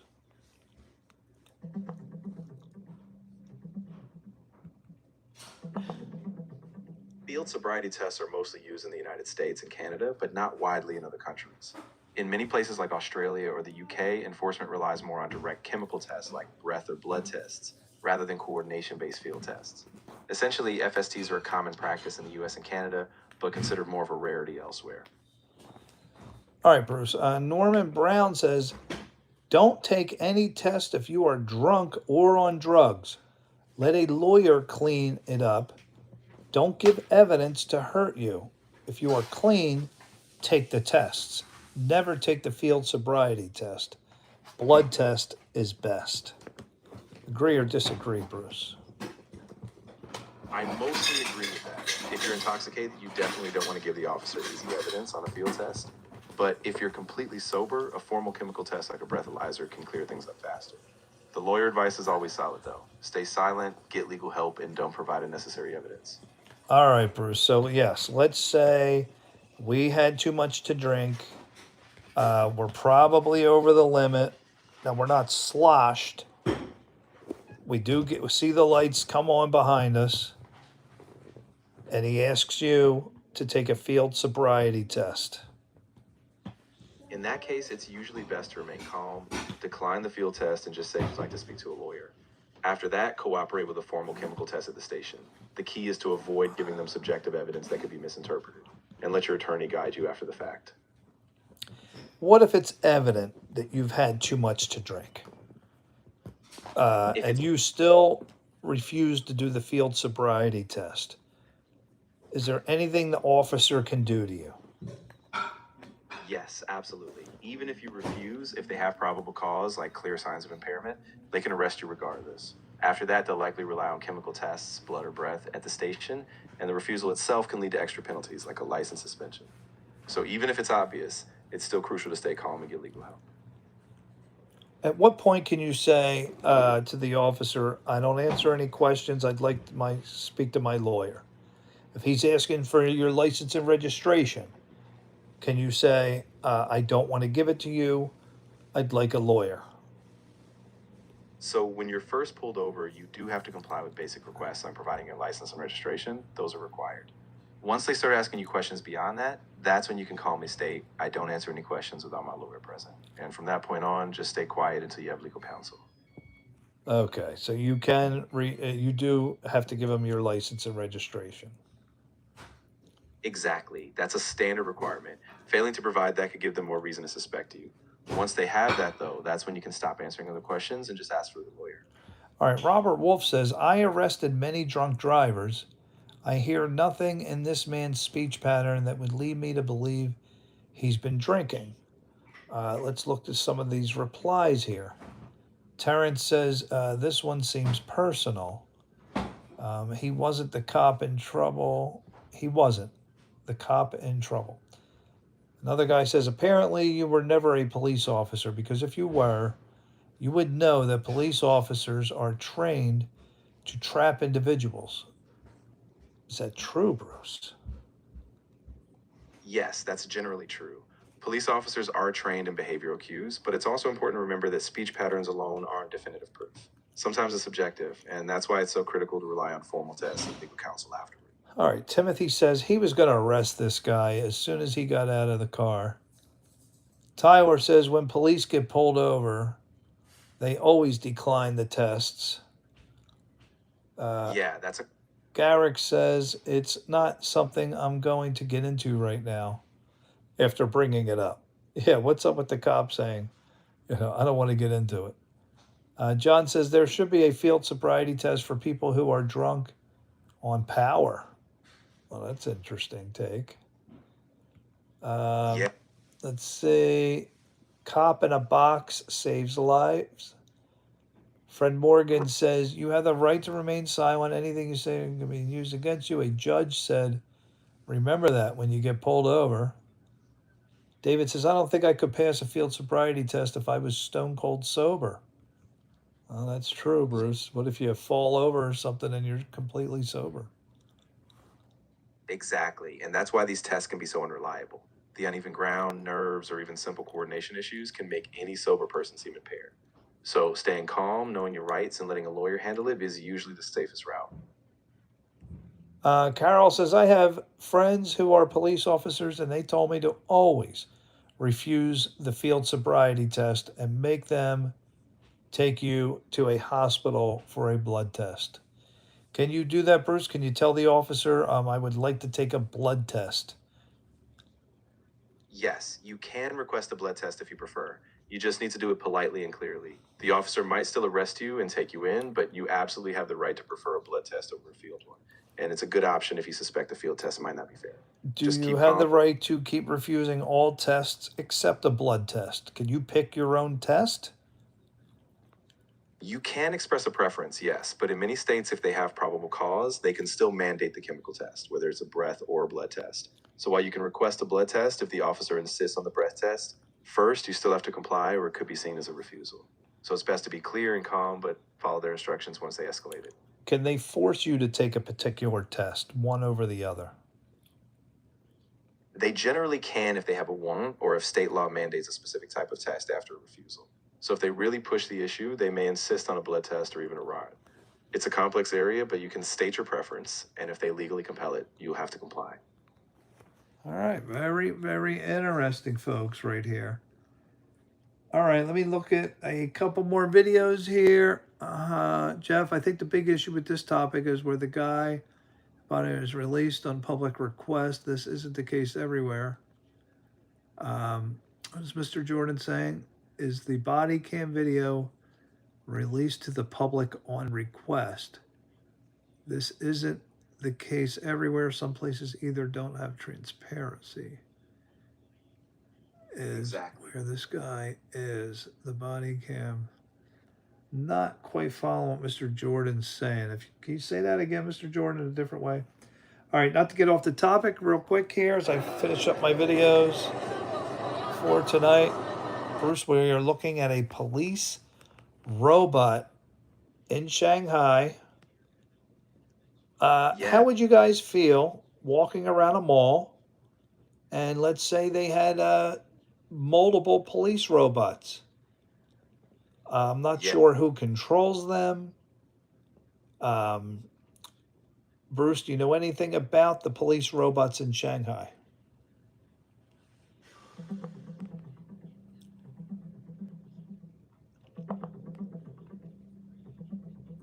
In Shanghai, police robots are being deployed to assist with traffic and crowd control. For instance, a humanoid robot called Little Tiger is guiding pedestrians and vehicles at a busy intersection. These robots, developed by iMoga Robotics, have been rolled out in multiple Chinese cities, over 110 units so far, combining AI, real-time video, and autonomous movement to support public safety. Mr. Jordan says, therefore, his request for a blood test or urine test may not be known to the court when it comes to that. What I meant is that we have access to that guy's body cam video. Many countries and our states don't allow this or have body cams. Bruce, do they not have body cams in many places?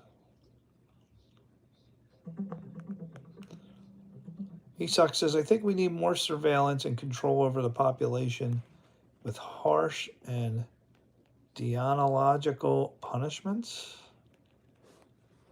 Yeah, that's a big debate. I mean, body cams have really helped with transparency in some places, but you're right, many countries still don't have them or don't make them public. And when it comes to increased surveillance or harsher punishments, there's a real balance to strike between safety and civil liberties. So it's definitely a nuanced issue. All right, so as we're wrapping up here, we do have a video for Esox. Esox, a little jujitsu for self-defense out here. A buggy choke. Esox, have you ever used a buggy choke? Bruce, can you describe what is a buggy choke? Yeah, absolutely. So a buggy choke is a pretty unusual gi-based submission in jiu-jitsu. Basically, you get an arm under the opponent's neck while gripping your own sleeve, so you create a kind of loop. And then you use a leverage motion to compress the carotid arteries. It's powerful, but definitely something you have to Not really good be for careful. self-defense. Yeah. Yeah, we could do some poker. I'll at least play one tournament here as I wrap up my videos. All right, Esox, Bruce, it's not a GI move, and you don't use the sleeve grip. You're right. I misspoke there. The buggy choke is actually a no-gi technique, and it uses a different kind of arm positioning, like trapping behind the knee. Thanks for catching that. So, yeah, it's definitely not a gi-based move. Oh, all right, you guys are talking gi base and stuff. We did look at the chin lock, so that was from last night. Exactly, yeah. The chin lock we looked at last night was a no-gi setup, so it's more about controlling the jaw and neck. If you're focusing on self-defense, that's a bit more practical since you don't need special grips. All right.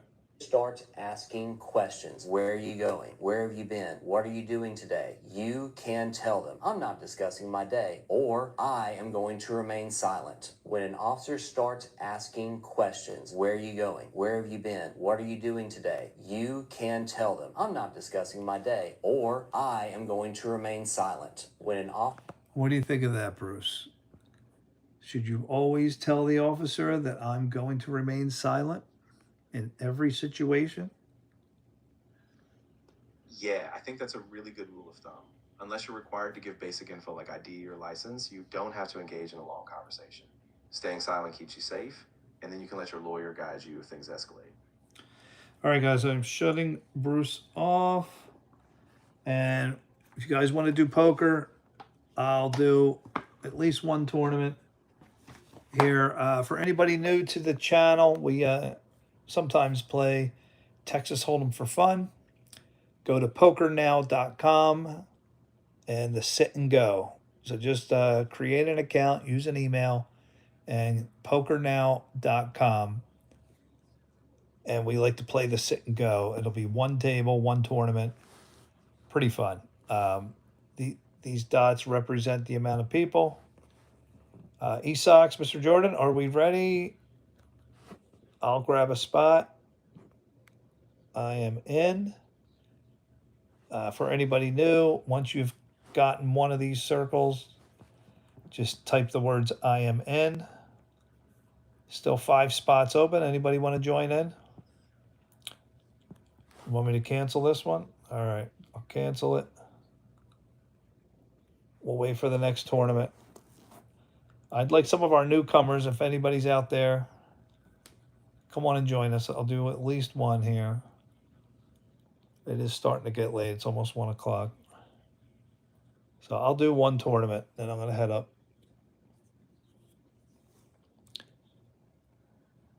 All right, there's still 5 spots open on this one. You sure you guys don't want to jump in? Esox, you ready? All right, let's go ahead. Do it. There's 5 spots. I'm in. 4 spots left. Anybody out there? Any newcomers out there? Mr. Jordan's in. Esox, you're in. All right. Anybody else? Looks like we're filled up. Well, I hope you guys got something out of the videos tonight, something out of the live stream. Always, always, always learning, learning, learning. Prepare for the future. Prepare for life. You never know what life's going to throw at you, especially a blank screen. Are you guys seeing what I'm seeing? Totally blank screen? Or are you guys actually sitting at the table?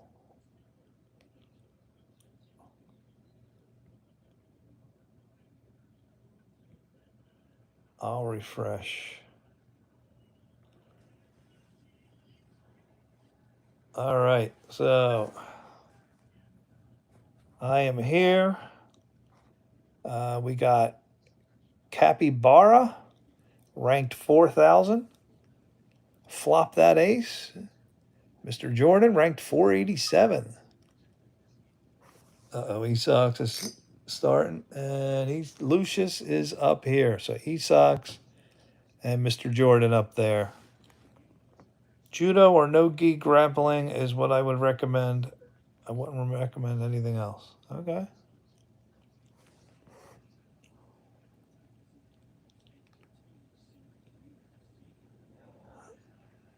All right. Who is going to be tonight's winner? I think, was it Esox won the last one? Or was it Mr. Jordan? I think one of you two guys won the last one. I think it's time for me to win a tournament. I'm going to do one, guys, and then I'm going to go to bed.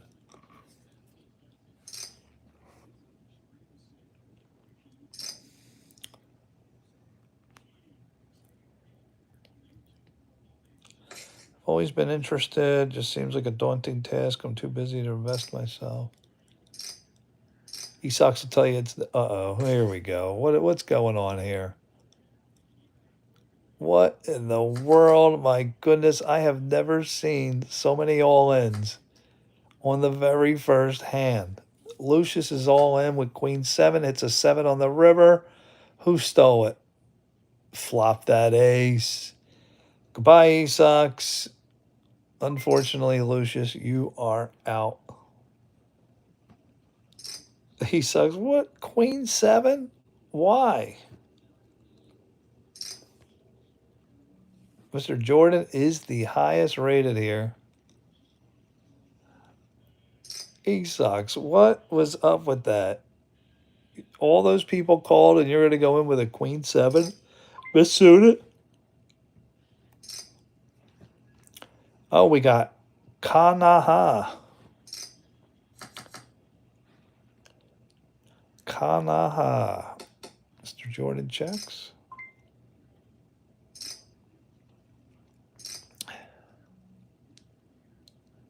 Let's see, Mr. Jordan checks, and what's he do after the check? He calls.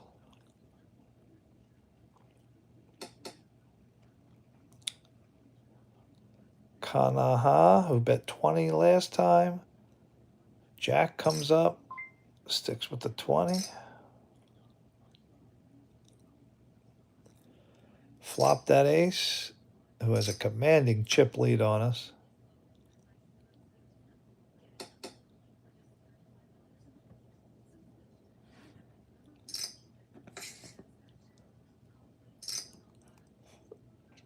And the winner is Kanaha with the aces.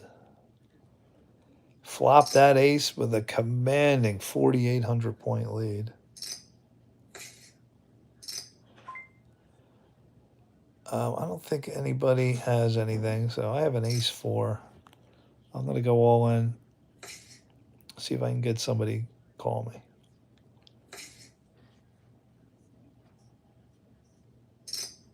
Not going to show my cards there. I had an ace 4, Mr. Jordan.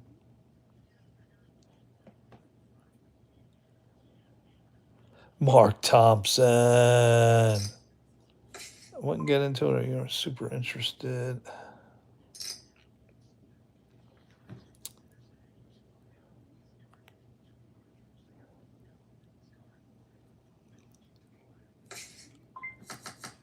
Mark, what's going on with your Yankees? I mean, your Rockies. I'm so tired. Falling asleep.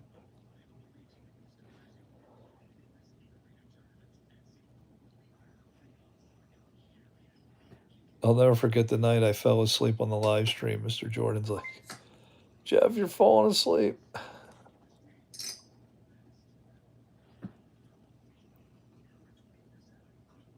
Oh, it's just me and Mr. Jordan.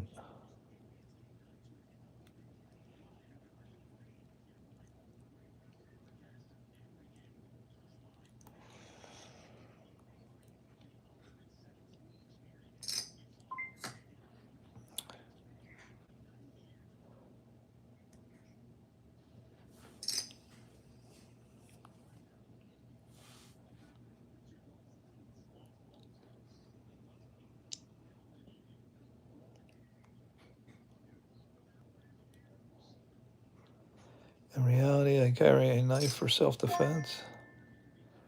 Mr. Jordan, you call me with... I was hoping you caught kings on the river. Sorry, Mr. Jordan. That king gave me a straight.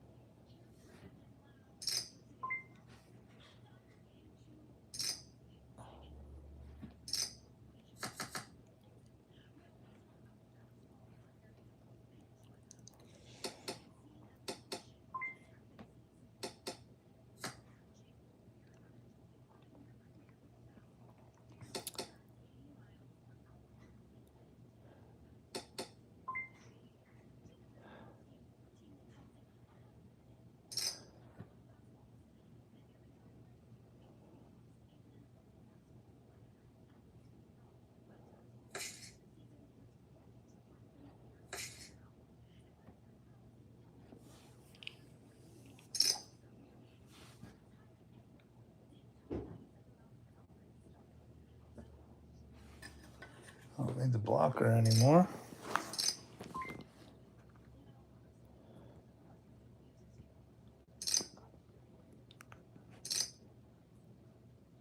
Where is Rebecca? Where has Rebecca gone?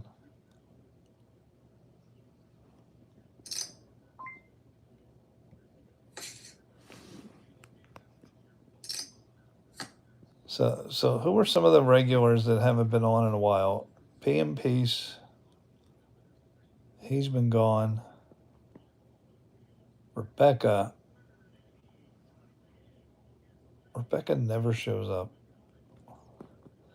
A knife is just like your body. You have to train to be effective. When it comes to weapons, scaring people is the main purpose. This guy's going all in. He called him. He called him all in. Kanana, you gonna back off now? All in. He's got a pair of 6s and 9s.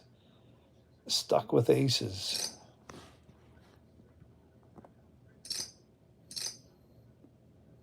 Flop that ace. Got one of his legs taken out.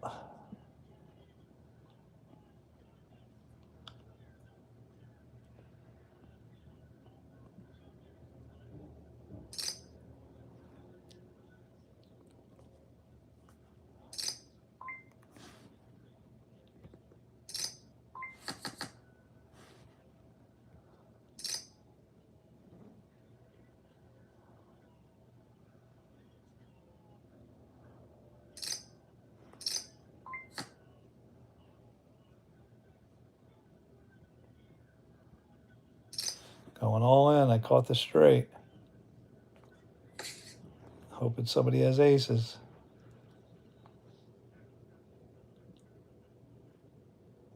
Come on, Kanana. You know you want to play around. He called me.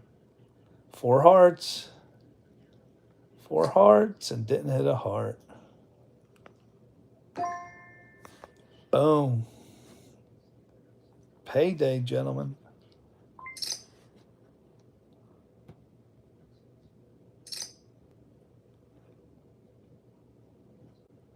And Daily Dose of Jeff is the chip leader.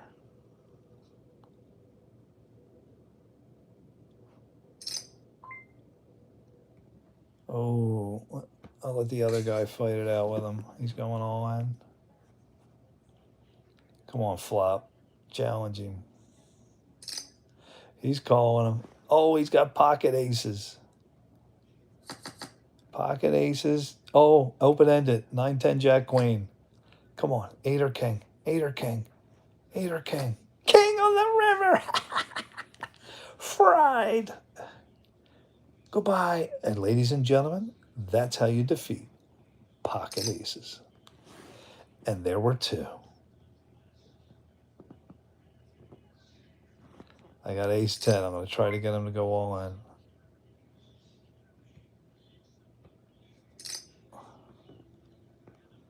Let's see if he wants to play around.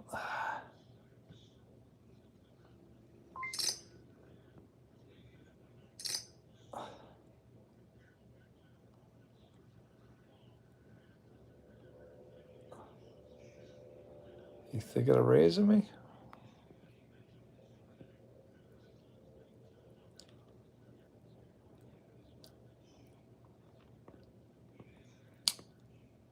He's thinking for a long time.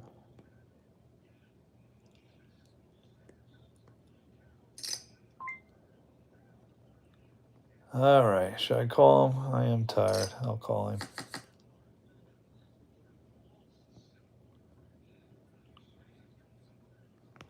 I need some help.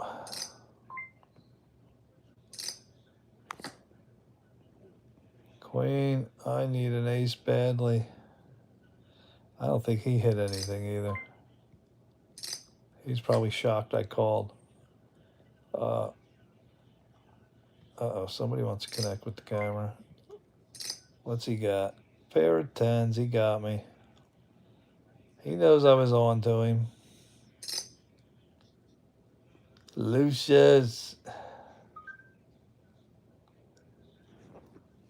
Why won't you just raise? What's up? Welcome to Daily Dose of Jeff. You guys are on my live stream.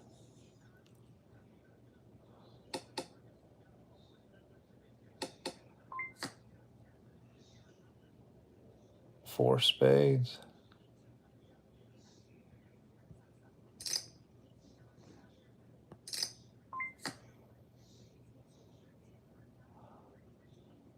I got absolutely nothing, but I'm going to go all in. Hopefully he'll fold or I'm dead.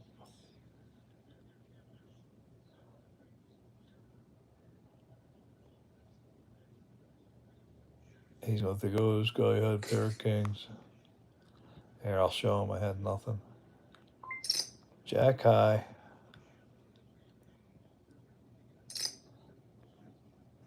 You got to play the man, not the cards.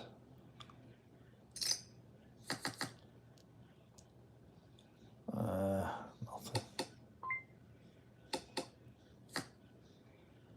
A 9 will give me a straight. Give me a 9.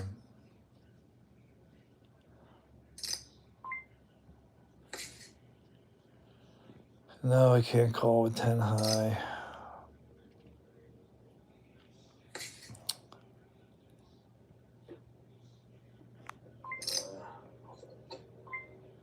What, who is that?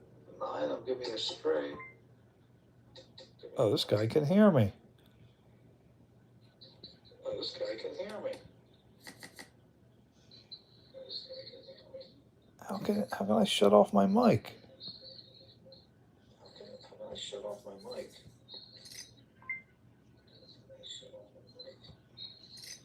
I gotta stop saying what I have.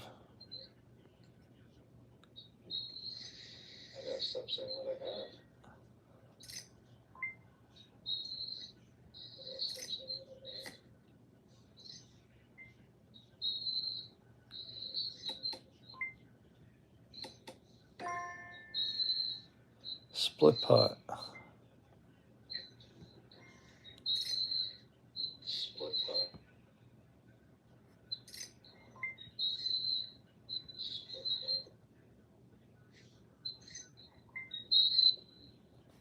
I'm trying to kill the feed here. What's going on?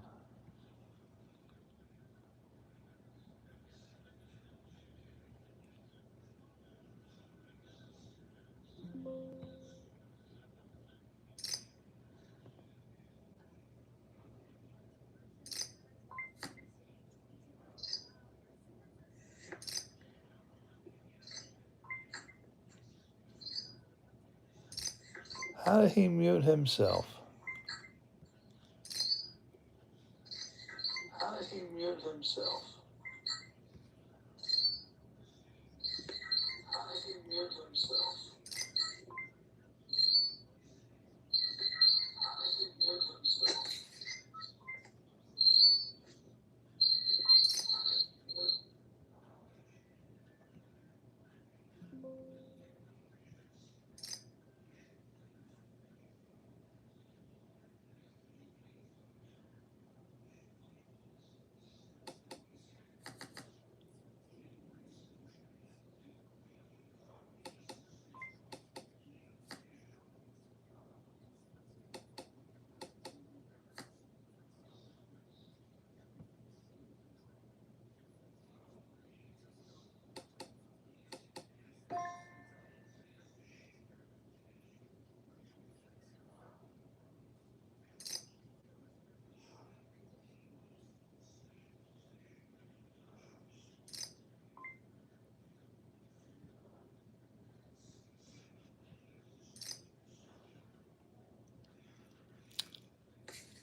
Because I carry a gun.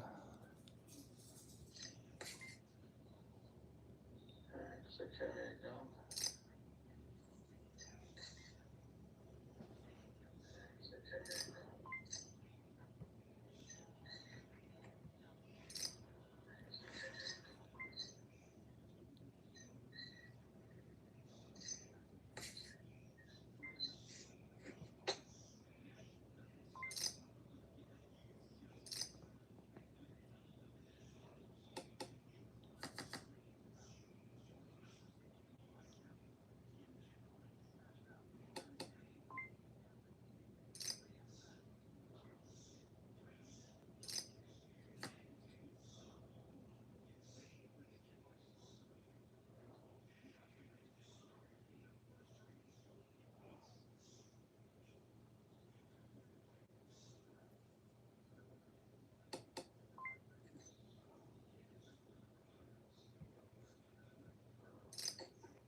Bluff.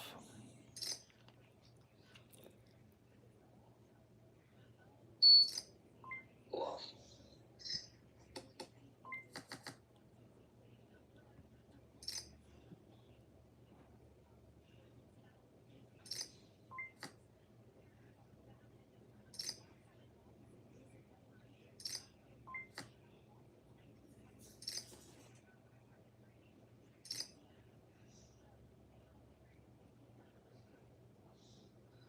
A1, 3s to 5s.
Split pot.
Thank you, Lucius. Ace queen to ace 10. Huge advantage. He needs a 10. And he hits the 10. You dog. You know this game.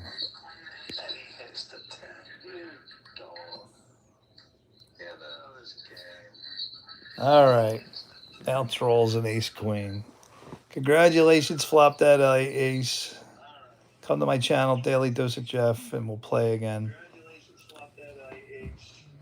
And that'll do it, y'all, for tonight. Thank you to everyone out there in the world that came tonight.